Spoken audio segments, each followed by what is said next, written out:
Learning with Earning, world's first live freelancers training portal, providing online top-rated trainers with exclusive live sessions on freelancing skills in Pakistan, USA and Canada. Let's learn and earn from your home.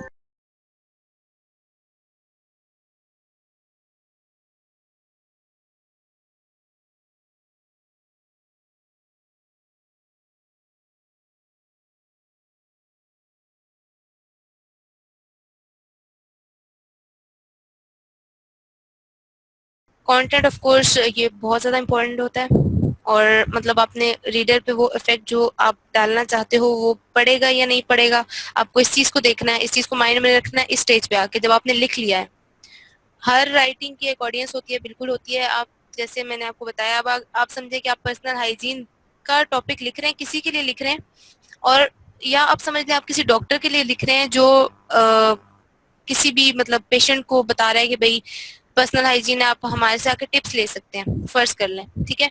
या आपको किसी doctor ने कहा कि भाई मुझे लिख के दो ताकि जो मेरे पेशेंट्स हैं या जो लोग हैं अगर उनको पर्सनल हाइजीन का कोई इशू होता है तो वो मेरे पास आए। तो हमने उस डॉक्टर की तरफ से लिखना है कि भाई इस तरह से करेंगे, इस तरह से करना चाहिए, इस तरह से करना चाहिए, अगर आपको और टिप्स चाहिए तो आप फलाने डॉक्टर के पास जा सकते हैं या हम उसका रेफरेंस दे सकते हैं, ठीक है।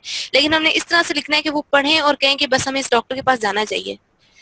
अगर आप समझे कि आप किसी और के लिए लिख रहे हैं, लाइक किसी भी कंपनी के लिए लिख रहे हैं जिनकी पर्सनल हाइजीन के हवाले से कोई एक प्रोडक्ट है जो आपको किसी भी तरह की लाइक पर्सनल हाइजीन में हेल्प कर सकती है, ठीक है। तो आप उस तरह का अगर लिख रहे हैं तो आपको इस तरह का लिखना है कि वो चीज जो भी आपने जैसा भी लिखा है कि पहले उनको बताना है कि बहुत ही ज्यादा इंपॉर्टेंट, आप इसके बगैर रह ही नहीं सकते, उनको इस तरह का इफेक्ट देना है।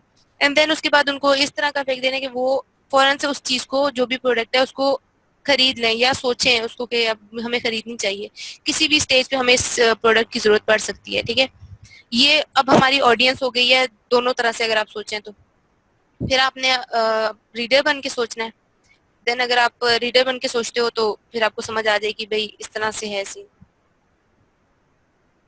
अच्छा, अब आपको ये देखना है कि आपका जो भी पर्पस है, लाइक अगर आपका वो डॉक्टर के पास भिजवाने वाला है या आपको वो प्रोडक्ट सेल करने वाला है, तो ये सारी चीजें आपका मतलब आपका ये पर्पस है कि लोगों पे ये इंप्रेशन पड़ रहा है या नहीं पड़ रहा आपकी, आपने जो भी लिखा है, ठीक है।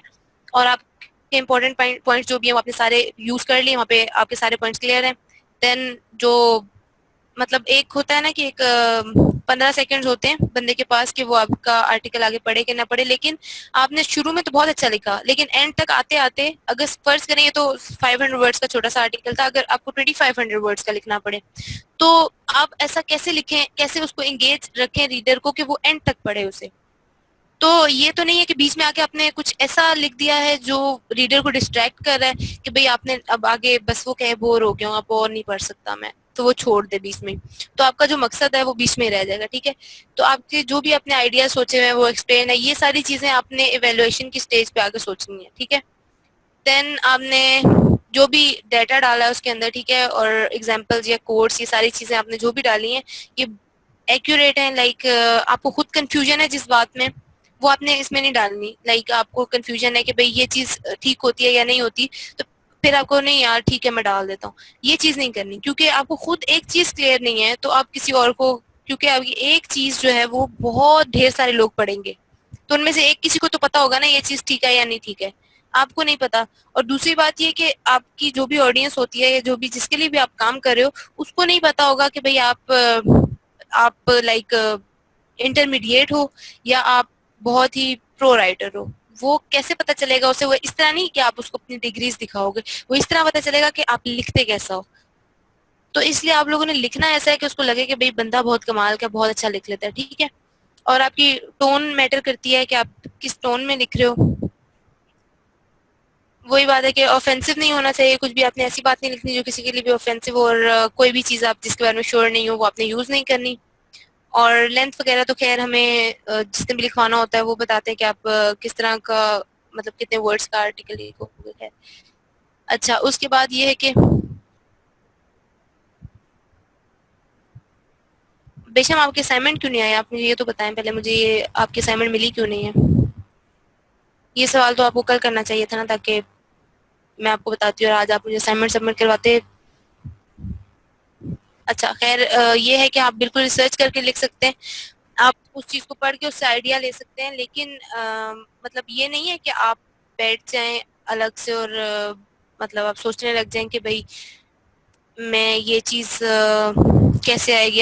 एक चीज है, मतलब अभी अगर मैं हूँ तो मैं कहूँ मुझे एक किसी कार पे लिखने को मिल गया है, कोई भी कार है, ठीक है, मुझे उस पे लिखने को मिल गया है, तो मैं खुद बैठ के तो नहीं सोच सकती ना उस कार के फीचर्स क्या हैं, तो मुझे ऑफ कोर्स उसकी सर्च करनी पड़ेगी कि भाई क्या उसके फीचर्स हैं, कैसे कैसे उसके लाइक जो भी उसके ओपोनेंट्स हैं उनके क्या फीचर्स हैं, इसमें क्या न्यू उन्होंने डाला हुआ है, तो ये सारी चीजें मुझे सर्च करनी पड़ेंगी। तो यकीनन मुझे उसको सर्च करके उसके बारे में लिखना है। लेकिन जो मेन चीज आप अपने माइंड से सोचते हो वो ये कि जैसे मिशी ने, मैं मिशी का ही बता रही हूँ कि मिशी ने मुझे आउटलाइन दिया तो इसलिए मिशी ने मिड में उसे लिखा है, उसके बाद उसके बारे में ये नहीं कि उन्होंने पूरा आर्टिकल वहां पे लिख दिया, उनके माइंड में ये आइडिया आया कि भाई पर्सनल हाइजीन है तो पर्सनल हाइजीन का क्या हो सकता है, एक उसके फायदे हो सकते हैं, क्या हो सकते हैं उसके, उसको ना करने के नुकसानात हो सकते हैं, क्या हो सकते हैं उसके, फिर एंड पे उसकी कंक्लूजन भी उन्होंने दी हुई है। तो इस तरह 5-6 चीजें उन्होंने 20 में डाली हुई है, ठीक है। तो ये चीज आपको सोचनी है, आपको ये नहीं कि आप पूरा आर्टिकल बैठ के सोचने लग जाओ, आपको सिर्फ आउटलाइन उसकी सोचनी होती है एंड देन उसके बाद उसको रिसर्च करके लिखना होता है ऑफ कोर्स। ठीक है, आई होप कि मेरा पॉइंट क्लियर हो गया आपको। अच्छा, लिंकिंग वर्ड्स, ये मैं आपको बता चुकी हूँ कि लिंकिंग वर्ड्स हम यूज करते हैं किसी भी सेंटेंस को लिंक करने के लिए, कोई भी सेंटेंस हो हम उसको लिंक कर सकते हैं एक के साथ दूसरे। मैं आपको आगे जाके इसकी एग्जांपल दूंगी कि कैसे आप एक सेंटेंस को चेंज कर सकते हो, लाइक एक सेंटेंस का अलग मतलब आ रहा है लेकिन आप उसको ये लिंकिंग वर्ड्स यूज करके उस सेंटेंस का अलग मीनिंग यूज कर सकते हो, ठीक है। तो आपने इस तरह से अपने आर्टिकल को अब इस स्टेज पे आके चेक करना है कि हाँ भाई लिंकिंग वर्ड्स आपने इनफ यूज कर लिए हैं।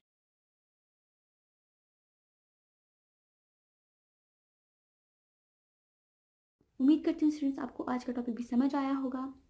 जो चीज़ें आपने समझी हैं वो नोट्स की फॉर्म में भी अवेलेबल है। मेक श्योर आप ये वीडियो को बार बार रिप्ले करें जब तक आपके जहनों में डाउट्स क्लियर नहीं हो जाते। अगर आपके जहनों में फिर भी कोई क्वेश्चन, क्यूरीज, कोई प्रॉब्लम आपको दरपेश आ रही है तो आप गूगल और यूट्यूब भी यूज़ कर सकते हैं उसे सॉल्व करने के लिए, उसका सोल्यूशन निकालने के लिए। अगर उसके बाद भी आपकी प्रॉब्लम या आपकी डिफिकल्टी सॉल्व नहीं होती तो आप हमें लर्निंग विद अर्निंग के पेज पे भी इनबॉक्स कर सकते हैं। उसके अलावा आप हमारी ऑनलाइन सपोर्ट से भी रब्ता कर सकते हैं। मेक श्योर कि आपको एक टॉपिक क्लियर हो, उसके बाद ही आप नेक्स्ट टॉपिक पे मूव करें। आप हमारा ऑनलाइन क्विज क्लियर करें, आप हमारा ऑनलाइन टेस्ट क्लियर करें, उसके बाद आपको एक सर्टिफिकेट अलॉट किया जाएगा। उसके बाद ही आप नेक्स्ट टॉपिक पे मूव कर सकते हैं। अल्लाह हाफ़िज़।